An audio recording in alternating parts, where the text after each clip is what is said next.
YCP ప్రభుత్వంపై ప్రజల్లో తీవ్రమైన వ్యతిరేకత ఉందని రామచంద్రపురం టీడీపీ నేత వాసంశెట్టి సుభాష్ అన్నారు. జగన్ ప్రభుత్వంపై ప్రజలు ఒక అవగాహనకు వచ్చారన్నారు. మళ్లీ వైసీపీ వస్తే రాష్ట్ర అభివృద్ధి కుంట పడుతుందని ఆరోపించారు. అందుకే ఆలోచించి ఓటు వేయాలని కోరారు.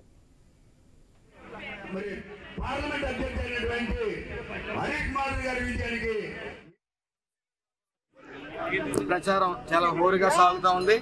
ప్రభుత్వ వ్యతిరేకత ఎక్కడ పడితే అక్కడ కనపడతా ఉంది. అన్ని వర్గాల్లో కూడా, అన్ని వ్యవస్థల్లో కూడా ఈ వ్యతిరేకత అనేది తారస్థాయిలో ఉంది.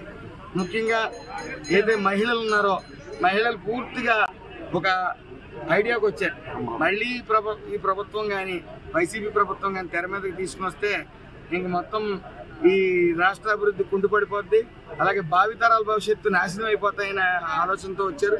మొన్న చూశారు, ఏదైతే నామినేషన్ ప్రక్రియ ఉందో ఆ నామినేషన్ ప్రక్రియకి 25,000 నుంచి 30,000 మంది రావటం, అందులో అధిక సంఖ్యలో సుమారు 5-6 వేల మంది పూర్తిగా మహిళలు ఉండటం, ఆ రోజు నుంచి అటు ఇటుగా ఉన్న ఓటర్స్ కూడా ఈ నగ్గేది ఎన్డీఏ కూటమి ఒక ఆలోచనలోకి వచ్చి భారీగా జాయినింగ్స్ అవుతా ఉన్నాయి.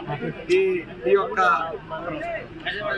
ఎన్డీఏ కూటమికి ఏదేమన్నప్పటికీ అటు రాష్ట్రంలో కానీ, ఇటు రామచంద్రపురంలో కానీ, ఇటు నియోజకవర్గంలో కానీ, ఈస్ట్ వెస్ట్ లో కానీ వచ్చేది ఎన్డీఏ కూటమే. ఈస్ట్ వెస్ట్ లో పూర్తిగా క్లీన్ స్వీప్ అవుతుంది.